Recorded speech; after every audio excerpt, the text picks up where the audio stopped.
जय हिंद aspirants, I hope you all are doing well. जैसा कि आपको पता है, हम इस सीरीज में डिस्कस कर रहे हैं यूपीएसआई 2025 में जो आने वाला एग्जाम है उसके लिए प्रीवियस ईयर क्वेश्चंस को डिस्कस कर रहे हैं। और ये जो सब्जेक्ट है इसमें हम मूल विधि, संविधान और सामान्य ज्ञान के क्वेश्चंस को डिस्कस कर रहे हैं। ये सारी प्रीवियस ईयर क्वेश्चंस है और आपको पता है कि किसी भी एग्जाम की बेहतर तैयारी के लिए अगर आप प्रीवियस ईयर क्वेश्चंस पे ज़्यादा फोकस करते हैं तो आपकी एक अच्छी रणनीति बनती है और आपको कुछ इंपॉर्टेंट इंसाइट्स मिलते हैं कि कैसे क्वेश्चंस आएंगे और कैसे उस एग्ज़ाम को टैकल करना है। तो इसी के लिए ये सीरीज़ हम लोग डिस्कस कर रहे हैं। इसके पहले एक पार्ट मैं अपलोड कर चुका हूँ, ये है पार्ट 2। और बिल्कुल मत घबराइए, ये बाइलिंगुअल है, यानी कि क्वेश्चंस और आंसर्स दोनों लैंग्वेजेस में है, हिंदी और इंग्लिश दोनों में। तो अगर अभी तक आप लोगों ने चैनल को सब्सक्राइब नहीं किया है तो please do it and bell icon को ऑन कर लीजिएगा, ताकि इन फ्यूचर जब भी नई वीडियो अपलोड होती है तो आपको टाइम के साथ पता चल जाए और आपकी तैयारी बेहतर तरीके से हो। तो शुरू करते हैं। सबसे पहला क्वेश्चन है, what is the minimum age required for a person to be elected as a member of the Rajya Sabha. यानी राज्यसभा के सदस्य के रूप में चुने जाने के लिए किसी व्यक्ति की न्यूनतम आयु कितनी होनी चाहिए। ऑप्शंस है 35 साल, 25 वर्ष, 30 वर्ष या फिर 21 वर्ष। तो सही उत्तर है, देखो, लोकसभा और विधानसभा के लिए जो मिनिमम आयु होती है वो होती है 25 वर्ष, ठीक है। और राज्यसभा और विधान परिषद के लिए होती है 30 वर्ष। तो यहाँ पे क्वेश्चन में पूछा है राज्यसभा के लिए, तो सही आंसर क्या होगा? ऑप्शन सी, 30 ईयर्स यानी कि 30 वर्ष। दोबारा मैं रिपीट कर दूं, लोकसभा और विधानसभा के लिए, जैसे सेंटर में लोकसभा है और स्टेट में विधानसभा है, तो इन दोनों के लिए मिनिमम एज होती है 25 ईयर्स और राज्यसभा और विधान परिषद के लिए मिनिमम एज होती है 30 वर्ष। आई होप आपको ये क्वेश्चन समझ में आया होगा। अगले क्वेश्चन की तरफ बढ़ते हैं। क्वेश्चन है, in computer terminology 1 gigabyte is equal to, यानी कि कंप्यूटर शब्दावली में 1 गीगाबाइट कितने के समान है। ये गीगाबाइट और कुछ नहीं, जीबी है। तो आप सबको पता है, लगभग सभी लोग स्मार्टफोन यूज करते हो, डेटा मिलता है 1 जीबी, 1.5 जीबी, 2 जीबी। तो 1 जीबी में कितने, मतलब ये पूछा है कि 1 गीगाबाइट में क्या होता है। तो यहाँ पे ऑप्शंस में देखो, 1024 टेराबाइट्स या 1024 किलोबाइट्स या 1024 बिट्स या फिर 1024 मेगाबाइट्स। तो आप सभी को पता है कि 1 जीबी में 1024 एमबी होता है और वही सही आंसर है आपका ऑप्शन डी, 1024 मेगाबाइट्स। इसी मेगाबाइट को शॉर्ट में एमबी कहा जाता है। और 1 एमबी में कितने केबी होता है? तो 1024 केबी होता है, ठीक है। यहाँ पे अगर मैं आपको बताऊं तो 1 एमबी में कितना होता है? 1024 केबी, ठीक। चलो आगे बढ़ते हैं। अगला प्रश्न है, which of the following statements is are correct. Cryptography is for translation, steganography is for dictation. यानी कि कूट लेखन अनुवाद के लिए है और स्टेगोग्राफी श्रुति लेख के लिए है। फिर cryptography is for masking message content, steganography is for dictation, कूट लेखन संदेश सामग्री के आवरण के लिए है और स्टेगनोग्राफी श्रुत लेख के लिए है। फिर तीसरा ऑप्शन है, cryptography is for masking message content और steganography is for hiding the existence of the message itself. यानी कि कूट लेखन संदेश सामग्री के आवरण के लिए है और स्वयं संदेश के अस्तित्व को छुपाने के लिए है, यानी ये स्टेगनोग्राफी के बारे में बात कर रहा है। तो सही आंसर है ऑप्शन सी, मतलब ये वाला सही है। इस वजह से जो ऑप्शन होगा वो हो जाएगा option D is the right answer. देखो, जो क्रिप्टोग्राफी होता है ना, जैसे आप सभी व्हाट्सएप यूज करते हैं, तो जब भी आप कोई चैट शुरुआत करते हैं तो उसमें लिखा होता है this message is end to end encrypted, है ना। इनक्रिप्ट होता है, वो छुपा होता है, यानी कि आपके उन मैसेजेस को ना तो कोई और पढ़ सकता है थर्ड पार्टी, या ना व्हाट्सएप स्वयं पढ़ सकता है। ऐसा व्हाट्सएप क्लेम करता है, मेटा ऐसा कहती है कि आपके मैसेजेस जो है वो एंड टू एंड इनक्रिप्टेड है। यानी कि क्रिप्टोग्राफी जो होती है वो इनक्रिप्टेड होती है, यानी कि जो मैसेज होता है उस पर एक मास्क जैसा लगा होता है। यानी कि आप लिखोगे हाउ आर यू, HOWAREYOU, अगर आप हाउ आर यू लिखते हैं तो वो क्रिप्टोग्राफी में कैसे हो जाएगा? वो अलग अक्षरों में लिख जाएगा, हैशटैग और ऐसे ही सिंबल्स लिख जाएंगे, तो वो इनक्रिप्टेड होता है। लेकिन स्टेगनोग्राफी क्या होता है? For hiding the existence of the message itself, यानी कि जो मैसेज होता है उसको कंप्लीट तरीके से हाइड कर दिया जाता है। कोई एक इमेज होगी और उस इमेज में उसको हाइड कर दिया जाएगा उस मैसेज को, तो ये अंतर होता है। ठीक है, option D is the right answer. फिर अगला प्रश्न है, central zoo authority of India was created in the year, यानी कि भारत का केंद्रीय चिड़ियाघर प्राधिकरण सेंट्रल जू अथॉरिटी की स्थापना किस वर्ष में की गई थी? ऑप्शंस है 1982, 1972, 1992 या फिर 2002। तो सही उत्तर है, right answer is option C 1992। और आपको पता होना चाहिए कि 1992 में ही इंडिया में एक प्रोजेक्ट चलाया गया था, प्रोजेक्ट एलिफेंट। तो ध्यान रखना 1992 में ही चलाया गया था प्रोजेक्ट एलिफेंट। ठीक है, चलो आगे की तरफ बढ़ते हैं। अगला प्रश्न है, Malthus theory of population is based on which concept, यानी कि माल्थस का जनसंख्या सिद्धांत किस अवधारणा पर आधारित है? तो ऑप्शंस में देखेंगे geometric population growth and arithmetic food supply growth. ठीक है, फिर ज्यामितीय जनसंख्या वृद्धि और अंकगणितीय खाद्य आपूर्ति। दूसरा ऑप्शन है exponential inflation and low unemployment rate, या फिर घातीय मुद्रास्फीति और निम्न बेरोजगारी दर। High birth rate and low death rate, यानी कि उच्च जन्म दर और निम्न मृत्यु दर।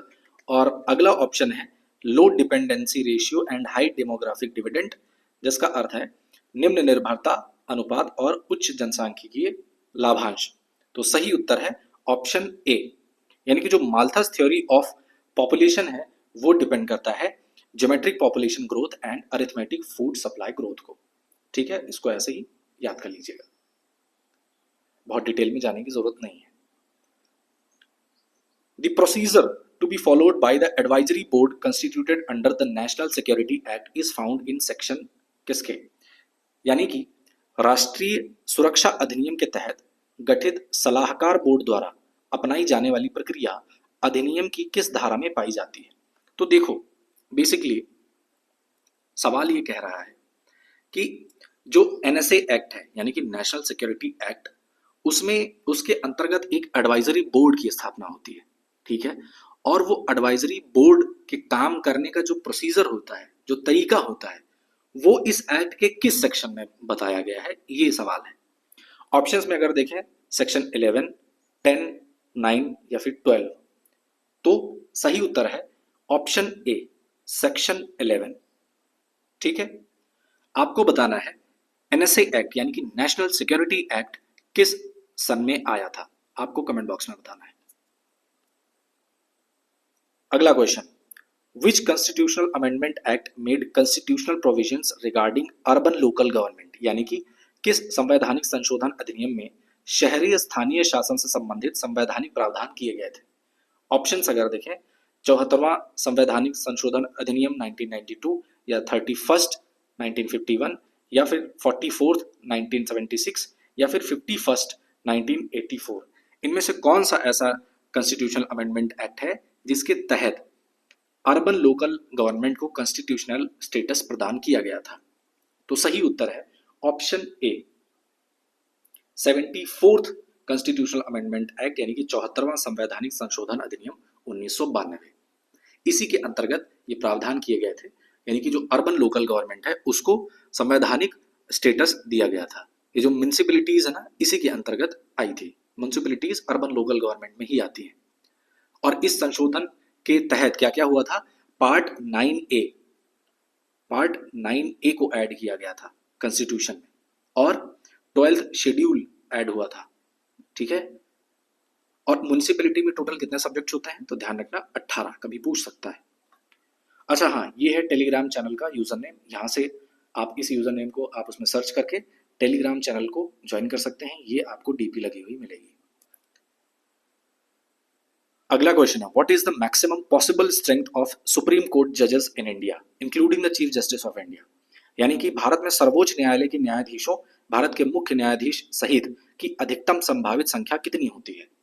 ऑप्शंस है 26, 24, 34 या फिर 19। तो सही उत्तर है ऑप्शन सी 34। ठीक है, अच्छा अभी आपको करंट में बताना है कि कमेंट बॉक्स में बताइए कि वर्तमान में चीफ जस्टिस ऑफ इंडिया कौन है, ये आपको कमेंट बॉक्स में बताना है। ठीक है, question number next, which is the most abundant gas in the earth troposphere, यानी कि पृथ्वी के क्षोभ मंडल में सबसे प्रचुर गैस कौन सी है? ऑप्शन है नाइट्रोजन, आर्गन, कार्बन डाइऑक्साइड या फिर ऑक्सीजन। तो सही उत्तर है ऑप्शन ए, नाइट्रोजन सबसे ज्यादा ट्रोपोस्फेयर में पाई जाती है। ठीक है, और इसको याद करने की एक ट्रिक मैं बता दे रहा हूं, जो लेयर्स होती हैं, एटमॉस्फेरिक जो लेयर्स होती हैं उनको याद करने की ट्रिक ऐसे याद कर लो, यहां पे लिखो TSMPE। ठीक है, ट्रोपोस्फेयर, स्ट्रेटोस्फेयर, मेसोस्फेयर, थर्मोस्फेयर और एक्सोस्फेयर, ये होता है। ठीक है, ओके, आगे बढ़ते हैं। Which article of the Indian constitution deals with the right to assemble peacefully and without arms, यानी कि भारतीय संविधान का कौन सा अनुच्छेद ये कहता है कि बिना हथियार के शांतिपूर्ण रूप से एकत्रित होने का अधिकार है? ये किस आर्टिकल में कहा गया है? तो नीचे आपको ऑप्शंस मिलेंगे, आर्टिकल 19 का क्लॉज 1 सब क्लॉज डी, या फिर 19(1) का सी, या फिर 19(1) का ए, या फिर 19(1) का बी। तो पीसफुली, बिना शस्त्र के इकट्ठे होने का अधिकार आपको मिलता है ऑप्शन डी में, यानी कि आर्टिकल 19 का क्लॉज 1 सब क्लॉज बी में आपको यह अधिकार दिया गया है। अच्छा, आर्टिकल 19 किससे रिलेटेड है? फ्रीडम स्पीच से। तो कुछ और चीजें मैं आपको बता देता हूं, जैसे आर्टिकल 19(1), ठीक है, ये है फ्रीडम ऑफ स्पीच से रिलेटेड। ठीक है, अब इसी में सब क्लॉजेस आते हैं, जैसे सब क्लॉज ए, ये किससे संबंधित है? नोट कर लीजिएगा कहीं पे, ये संबंधित है freedom of speech and expression. B किससे संबंधित है? अभी मैंने आपको बताया कि आपको बिना आर्म्स के पीसफुली एकत्रित होने का अधिकार है। ठीक है, ये बी में लिखा हुआ है। सी में क्या है? टू फॉर्म एसोसिएशन या फिर यूनियन या फिर कोऑपरेटिव सोसाइटीज को फॉर्म करने का अधिकार है, ये सी में है। डी में क्या है? डी में कहा गया है कि आप भारत के अंदर, जो भारत की टेरिटरी है, कहीं भी आपके पास फ्रीली आने जाने का अधिकार है, ये डी में कहा गया है। ई में क्या कहा गया है? ई में कहा गया है कि आप भारत की टेरिटरी के अंदर कहीं भी आप सेटल और रिसाइड कर सकते हैं, यानी कि रह सकते हैं, घर बना सकते हैं, ये ई में कहा गया है। ठीक है, एफ जो है वो निकाला जा चुका है। ठीक है, और जी इंपॉर्टेंट है। जी जो है ये कहता है कि आपके पास अधिकार है, आप कोई भी प्रोफेशन, कोई भी ऑक्यूपेशन या फिर कोई भी बिजनेस या ट्रेड कर सकते हैं भारत के अंदर। ठीक है, तो ये सारे आर्टिकल्स आई होप आपको समझ में आए होंगे। ठीक है, बढ़ते हैं नेक्स्ट क्वेश्चन की तरफ। क्वेश्चन है, which state government of India has launched Jan Suchna portal to provide information about the government offices and authorities under the, यानी कि भारत में किस राज्य सरकार ने सूचना का अधिकार अधिनियम जो कि 2005 के तहत सरकारी कार्यालयों और प्राधिकरणों के बारे में जानकारी प्रदान करने के लिए जन सूचना पोर्टल शुरू किया था? देखो, ये 2021 का क्वेश्चन पेपर है, 2021 में आया था, उस हिसाब से ये उस समय का करंट अफेयर है। बट ये मैंने इस क्वेश्चन को डाला क्यों? इंपॉर्टेंट इसलिए था क्योंकि आपको पता होना चाहिए, कई बार डायरेक्टली पूछ लेता है कि राइट टू इंफॉर्मेशन एक्ट ये कब आया। ठीक है, हालांकि ये जो सूचना का अधिकार अधिनियम है 2005, राइट टू इंफॉर्मेशन एक्ट 2005 में आया था, बट कई बार डेट पूछ लेता है। ठीक है, तो ये ध्यान रखना। हालांकि इस क्वेश्चन का जो सही आंसर है वो है ए, राजस्थान। राजस्थान ने ही ये जन सूचना पोर्टल लॉन्च किया था। बट हमारे लिए सबसे ज्यादा इंपॉर्टेंट ये है राइट टू इंफॉर्मेशन एक्ट के बारे में। तो ध्यान रखना, 15 जून 2005 को ये एक्ट आया था। ठीक है, ये ध्यान रखना, कई बार डेट पूछ लेता है। ठीक है, चलो आगे बढ़ते हैं। देखो, मैं एक चीज बता दूं, जो भी क्वेश्चंस मैं इसमें डाल के रखा हूं, जो भी क्वेश्चंस मैं डिस्कस कर रहा हूं, ऐसा नहीं है कि कोई भी फालतू के क्वेश्चंस मैंने डाले। कई बार आप लोग कंफ्यूज हो सकते हो कि ये तो उस टाइम पे क्वेश्चन पूछा गया था, बट आज क्यों पढ़ा रहे हो? तो इसलिए मैं बता रहा हूं उन क्वेश्चंस को। मैं उस टाइम वाले सब्जेक्ट को डिस्कस नहीं करूंगा, जिस टाइम पे वो क्वेश्चन पूछा गया था उसका आज के टाइम पे क्या रिलेवेंस है, तो इसीलिए मैंने वो क्वेश्चन डाला। जैसे मैंने इसके पहले वाली वीडियो में भी डाला था कि क्वेश्चन पूछा था कि तत्कालीन जो फार्मर्स एंड वेलफेयर मिनिस्टर कौन था, तो अब उस टाइम पे 2021 में कौन था, क्या फर्क पड़ता है? इंपॉर्टेंट ये है कि अभी अगर क्वेश्चन पूछे कि 2025 में कौन है, तो वो हमें आना चाहिए। ठीक है, तो इस वजह से मैं ऐसे क्वेश्चंस डाल देता हूं कि जो उस टाइम के क्वेश्चन पूछे गए थे उनके रेलेवेंस में आज का क्या सही उत्तर है, तो वो जानना जरूरी है। ठीक है, चलो अगला प्रश्न है, विच committee is recommended for the establishment of the national stock exchange. अच्छा, एनएसई जिसको बोलते हैं, नेशनल स्टॉक एक्सचेंज, किस कमेटी के अनुशंसा के द्वारा उसकी स्थापना की गई थी, यानी कि नेशनल स्टॉक एक्सचेंज की स्थापना के लिए किस समिति द्वारा अनुशंसा की गई थी, किस कमेटी ने रिकमेंड किया था। ऑप्शंस हैं ML Jhingan committee, Pherwani committee, Arvind Mayaram committee या फिर वाईवी रेड्डी कमेटी। तो सही उत्तर है ऑप्शन बी, फिरवानी कमेटी। जो नेशनल स्टॉक एक्सचेंज है इसकी स्थापना हुई थी 1992 में। अच्छा, आपको पता होना चाहिए नेशनल स्टॉक एक्सचेंज और बॉम्बे स्टॉक एक्सचेंज में, बीएसई और एनएसई में अंतर पता होना चाहिए। ठीक है, निफ्टी सेंसेक्स क्या होता है ये अंतर पता होना चाहिए। ठीक है, ये बेसिक चीजें हैं, ये आप ये इन सब चीजों के बारे में आपको जानकारी होनी चाहिए। निफ्टी क्या होता है, निफ्टी 50, सेंसेक्स 30 क्या होता है। ठीक है, ये सब चीजें पता होनी चाहिए। चलो आगे बढ़ते हैं। अगला प्रश्न है, which of the following diseases has symptoms of swelling of the salivary glands. निम्नलिखित में से किस रोग में लार ग्रंथियों के सूजन के लक्षण दिखते हैं। ऑप्शंस क्या क्या है, कैटरैक्ट या मोतियाबिंद, कोरोनरी आर्टरी डिजीज या फिर कोरोनरी धमनी रोग, पेरिकार्डिटिस या फिर परहृदय शोथ, या फिर मम्स जिसको कंठमाला या गलगंड रोग कहते हैं। तो देखो आपने, हालांकि मैं बता देता हूं, सही आंसर है ऑप्शन डी। इसमें क्या होता है, मम्स में क्या होता है, आपके जो सलाइवरी ग्लैंड्स होते हैं यानी कि जो लार ग्रंथियां होती हैं उनमें सूजन आ जाती है।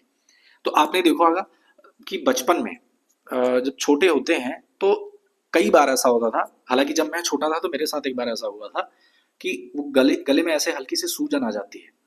तो गांव की मतलब कुछ ऐसी महिलाएं होती थी या पुरुष होते थे जिनकी ऐसे मतलब एक ऐसी मान्यता थी, वो कितना सही था कितना नहीं, तो वो हाथ की जो ये सबसे छोटी फिंगर है और इंडेक्स फिंगर है, इसको दोनों को एक साथ मिला करके काजल में लगा करके फिर उसको कहते हैं गांव में गोंठा जाता है ना, काजल को ऐसे ऐसे कान के पास उसको घुमाया जाता था, तो कहते थे इससे ठीक हो जाता है।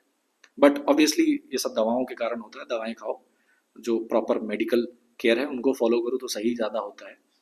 तो मैं एक ये बता रहा हूँ कि लगभग लगभग मुझे लगता है कि बचपन में जो उस टाइम पे जिनका आज के 27 28 30 साल पहले जो लोग थे, अभी तो मुझे नहीं दिखता है, पर ऐसे होता था बहुत पहले लोगों के, ऐसा हो जाता था। तो वो ज़्यादा होता भी नहीं था, वो ठीक भी हो जाता था 1 2 दिन में। तो वही है कंठमाला। ठीक है,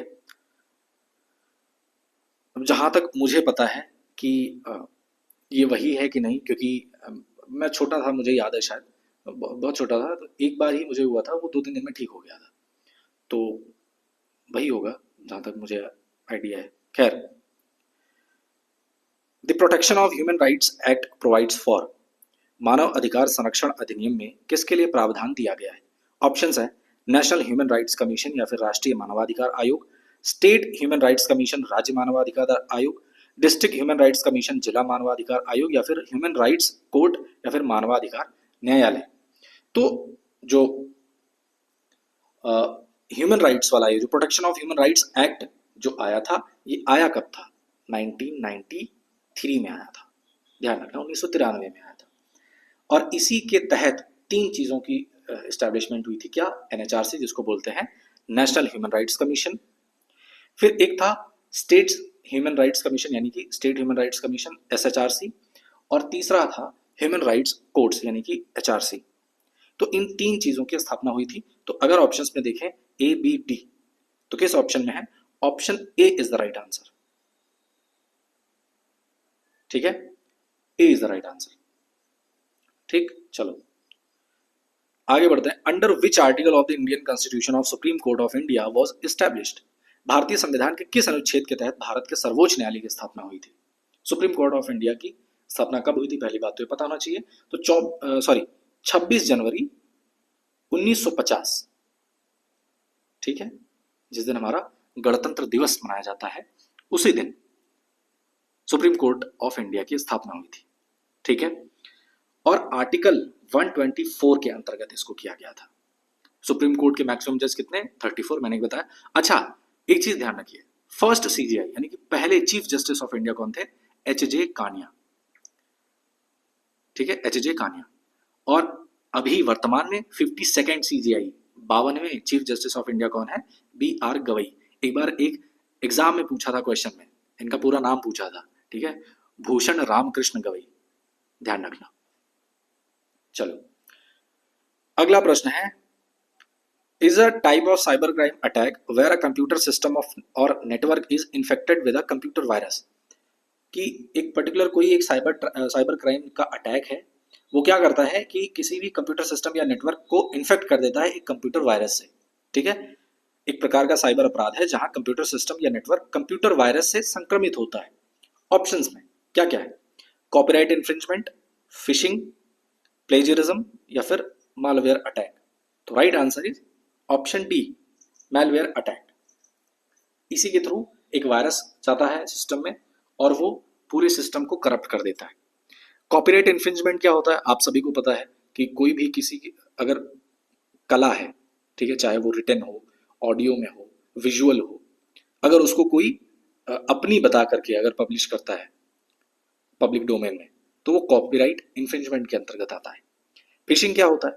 फिशिंग ऐसे समझो कि आप लोगों ने देखा होगा ना, अब तो कम हो गया है, पहले बहुत आता था कि जब जैसे ही ये न्यू ईयर का समय आता था या दीपावली का समय आता था, कोई भी त्यौहार आता था, तो व्हाट्सएप पे कई सारी लिंक्स जो होती थी वो बहुत सर्कुलेट होना शुरू हो जाती थी कि इस लिंक पे क्लिक करिए और आपके नाम की एक विश जनरेट हो जाएगी, फिर वो आप सबको भेज सकते हैं। तो होता था ना कि वो लिंक आती थी, लोग उस पर लिंक पे क्लिक करते थे, वो पूरा डेटा मांगता था, नाम और मोबाइल नंबर वगैरह, फिर वो जनरेट करके देता था कि अगर आपने आपने अपना नाम डाला, मान लो एक्स, तो मिस्टर एक्स की तरफ से आपको दीपावली की बहुत बहुत शुभकामनाएं, और उसमें बहुत सारे वो पटाखे फूटते और इधर उधर तो एनिमेशन होकर के। बेसिकली ये क्या होता है पता है?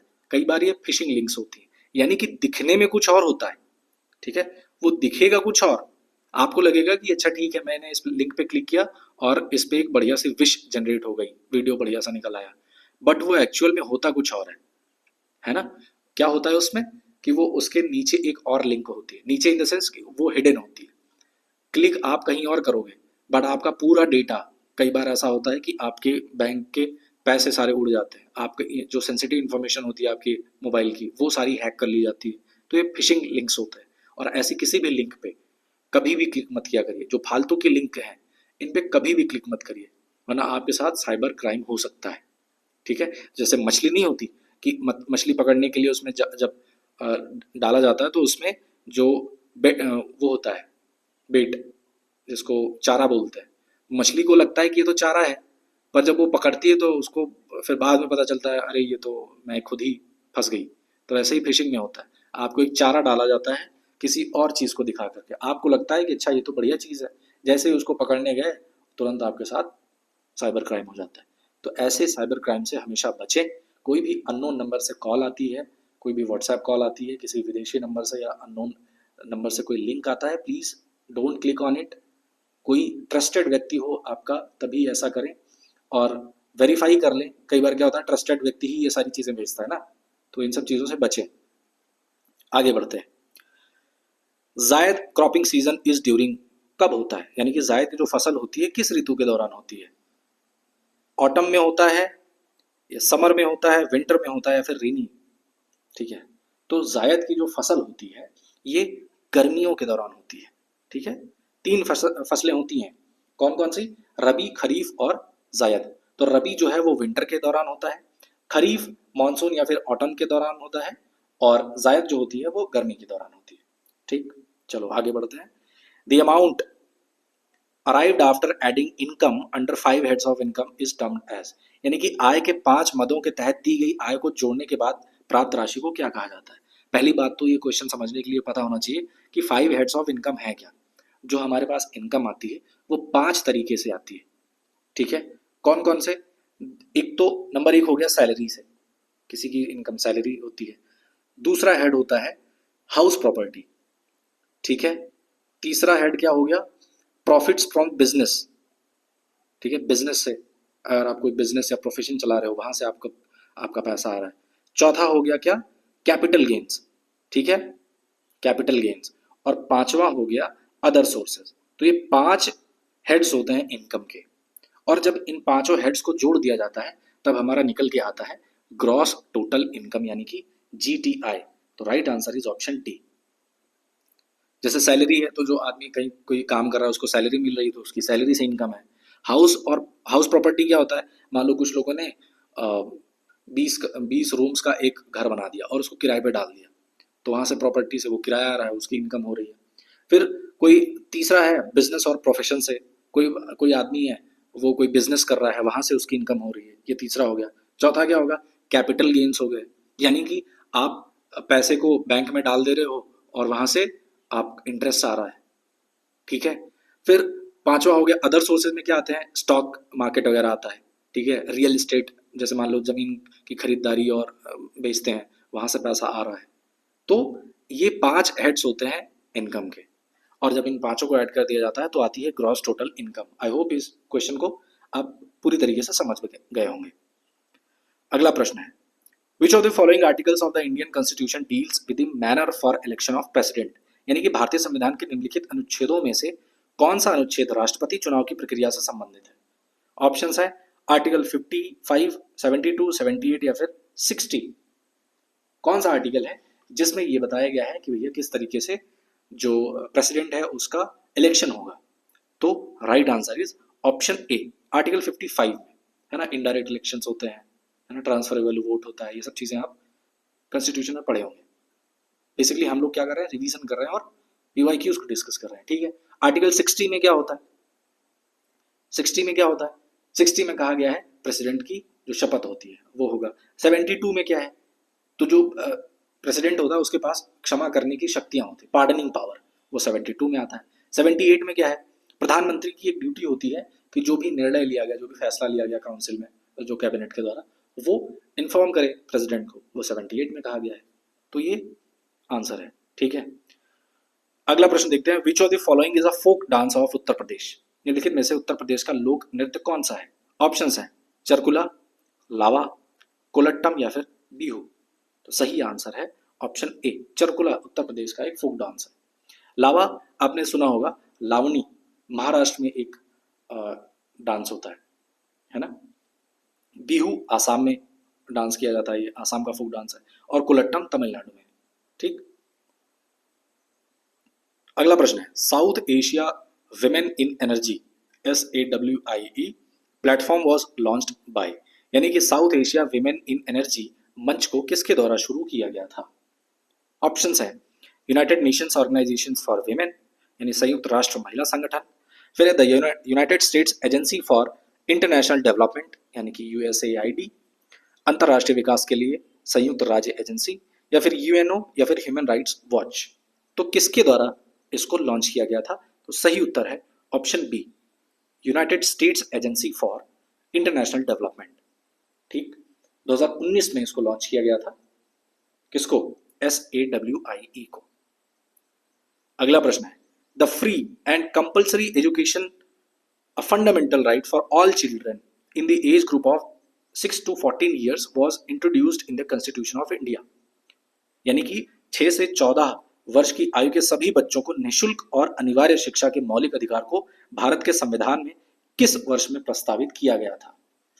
तो आपको याद होगा एक एक्ट आया था, ठीक है, कौन सा, 46th अमेंडमेंट एक्ट 1992 में, ठीक है, if I am not wrong, sorry 1992 में नहीं, गलत है, 86th अमेंडमेंट था, ठीक है, कंफ्यूजन थी। 86th अमेंडमेंट 2002 में आया था, ठीक है, और इसके तहत जो फंडामेंटल ड्यूटीज थी 10 पहले थी, और इसी अमेंडमेंट के तहत 11वीं फंडामेंटल ड्यूटी ऐड की गई थी।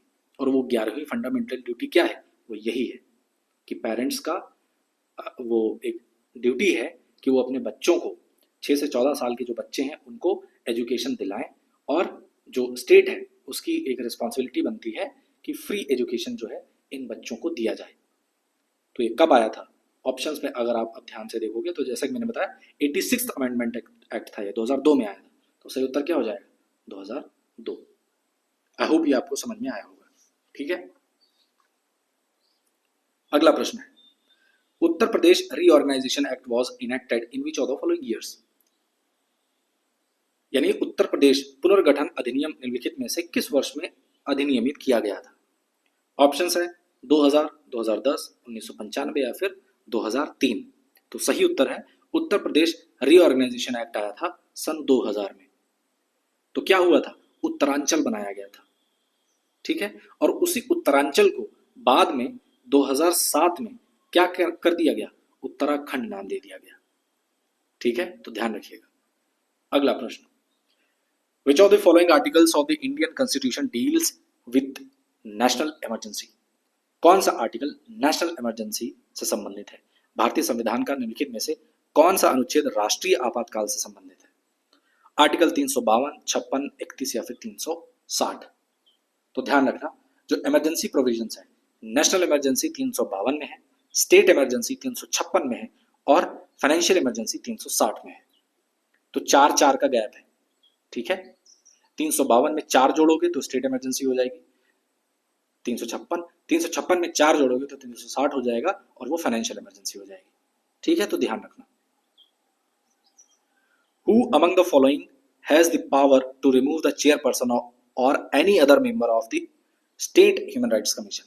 यानी कि निम्नलिखित में से किसे राज्य मानवाधिकार आयोग के अध्यक्ष या किसी अन्य सदस्य को हटाने का अधिकार प्राप्त है। तो किसके पास यह अधिकार है, गवर्नर ऑफ स्टेट यानी राज्य के राज्यपाल, chief justice of India Bharat के मुख्य न्यायाधीश, यूनियन होम मिनिस्टर केंद्रीय गृह मंत्री या फिर प्रेसिडेंट ऑफ इंडिया भारत के राष्ट्रपति। तो सही उत्तर है ऑप्शन डी, भारत के राष्ट्रपति के पास अधिकार होता है कि जो ह्यूमन राइट्स कमीशन होते हैं उनके चेयरमैन को हटा सकता है, ठीक है, और या किसी मेंबर को हटा सकता है। यह अधिकार किसके पास होता है, राष्ट्रपति के पास। ओके, अगला प्रश्न है, where was the Ghadar rebellion party established by the Indian revolutionaries. भारतीय क्रांतिकारियों द्वारा गदर विद्रोह पार्टी की स्थापना कहाँ की गई थी। ऑप्शंस हैं तुर्की, ब्रिटेन, अमेरिका या फिर आयरलैंड। तो सही उत्तर है ऑप्शन सी, यूएसए में इसकी स्थापना हुई थी। डेट नोट कर लीजिए, 15 जुलाई 1913। कब, 1913 में। कहां पे, यूएसए में, सैन फ्रांसिस्को में। ओके, चलो अगला प्रश्न, tahsildar is vested with power to. Tahsildar के पास किसकी शक्ति होती है।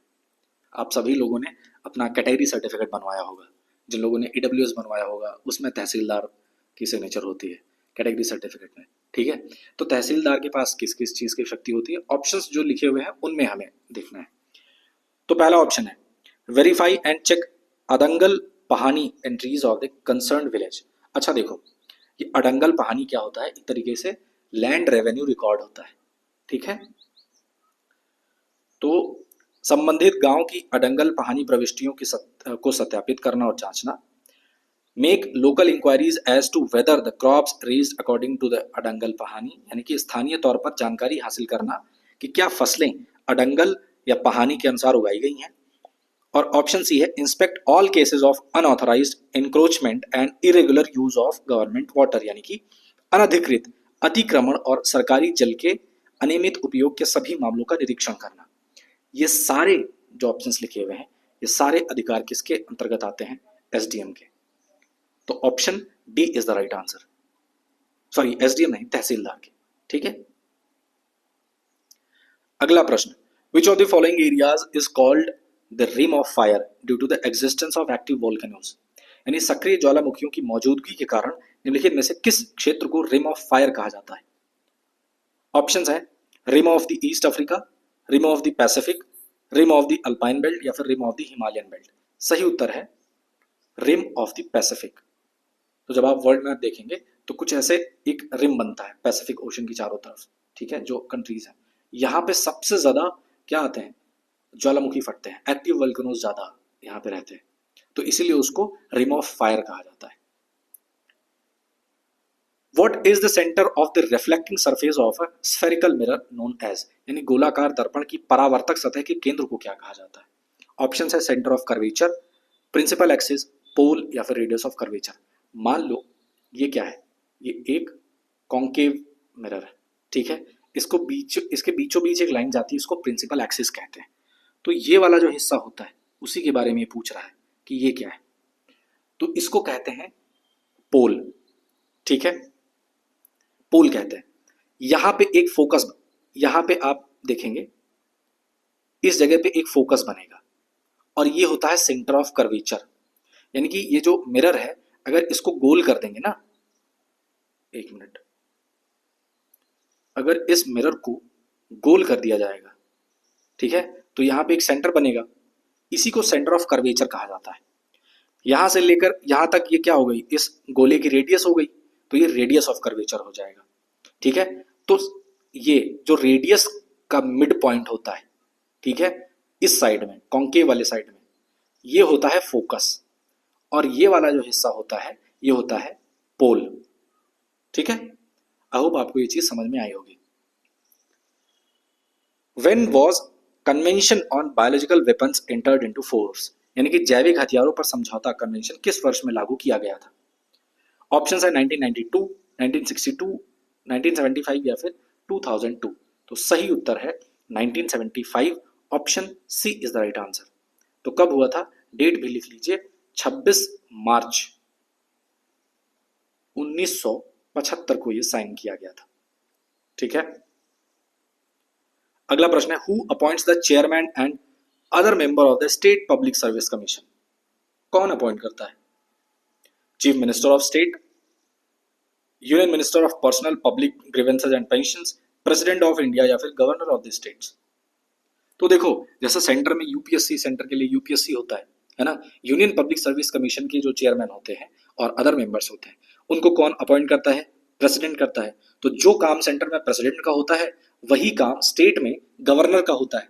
तो UPSC, union public service commission के चेयरमैन और मेंबर्स को अपॉइंट करता है प्रेसिडेंट। तो स्टेट पब्लिक सर्विस कमीशन के मेंबर्स को और चेयरमैन को कौन अपॉइंट करेगा? सही उत्तर है option D, governor of the state, ठीक है। अगला प्रश्न देखते हैं, in which year did the brothers Harihara and Bukka establish the Vijayanagara empire? किस वर्ष में हरिहर और बुक्का भाइयों ने किस वर्ष में विजयनगर साम्राज्य की स्थापना करी थी? ऑप्शंस 1336, 1346, 1356 या फिर 1367। Right answer is option A, 1336। और वही विजयनगर अंपायर जिसका सबसे महान शासक कौन था? कृष्णदेवराय, ठीक है। ओके, अगला प्रश्न, which of the following is supreme in India? Bharat में निम्नलिखित में से कौन सर्वोच्च है? कितना प्यारा क्वेश्चन है। Supreme Court, Parliament, Prime Minister या फिर constitution? As we all know, भारत में कौन सर्वोच्च है? संविधान। Constitution of India is the supreme in India, ठीक। अगला प्रश्न, the 97th constitutional amendment act of 2011 added which directive principle in the Indian constitution?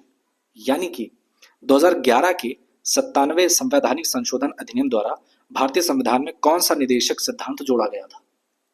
Options है, to organize agriculture and animal husbandry, to promote cooperative societies, to promote cottage industry या फिर to promote and improve environment? तो सही उत्तर है option B, to promote cooperative societies, सहकारी समितियों को बढ़ावा देना, ठीक है। ये 97th कॉन्स्टिट्यूशनल अमेंडमेंट 2011 के तहत इसको ऐड किया गया था। अगला प्रश्न है, according to the new traffic rules under the motor vehicle amendment act 2019, the fine amount for offences committed by juvenile is, यानी कि मोटर वाहन संशोधन अधिनियम 2019 के तहत नए यातायात नियमों के अनुसार किशोरों द्वारा किए गए उल्लंघनों के लिए जुर्माना राशि कितने रुपए की है? ऑप्शंस है 2000, 25,000, 5,000 या फिर 10,000। तो सही उत्तर है ऑप्शन बी, 25,000। जुवेनाइल अगर कोई ऑफेंस करता है तो कितने का जुर्माना भरना पड़ेगा पेरेंट्स को? 25,000, ठीक है। अगला प्रश्न है, which among the following is a term used in the preamble of the Indian constitution means the absence of special privilege? यानी कि भारतीय संविधान की प्रस्तावना में प्रयुक्त निम्नलिखित में से किस शब्द पद का अर्थ है कि विशेषाधिकार का अभाव? कौन सा ऐसा शब्द है जिसका मतलब है कि किसी को विशेष अधिकार नहीं दिया जाएगा, सब क्या है, बराबर होंगे, किसी को प्रिविलेज नहीं दिया जाएगा? तो आपको अंदाजा अब लग गया होगा, सही उत्तर क्या है? ऑप्शन ए, इक्वालिटी, समानता का अधिकार, ठीक है। तो ये थे important questions, previous year, totally previous year questions थे ये। आई होप आपको समझ में आए होंगे। अगर आपने यहाँ तक वीडियो देखा है तो thank you so much for watching. Video अगर पसंद आया है तो वीडियो को लाइक करिए, चैनल को सब्सक्राइब करिए। कोई भी सुझाव हो, सलाह हो, कमेंट बॉक्स में ज़रूर डालिएगा। और जो भी क्वेश्चंस मैंने इन इन क्वेश्चंस को डिस्कस करने के दौरान पूछे हैं, उन क्वेश्चंस का आंसर आप कमेंट बॉक्स में लिखिए। मिलते हैं नेक्स्ट वीडियो में। Till then take care. जय हिंद।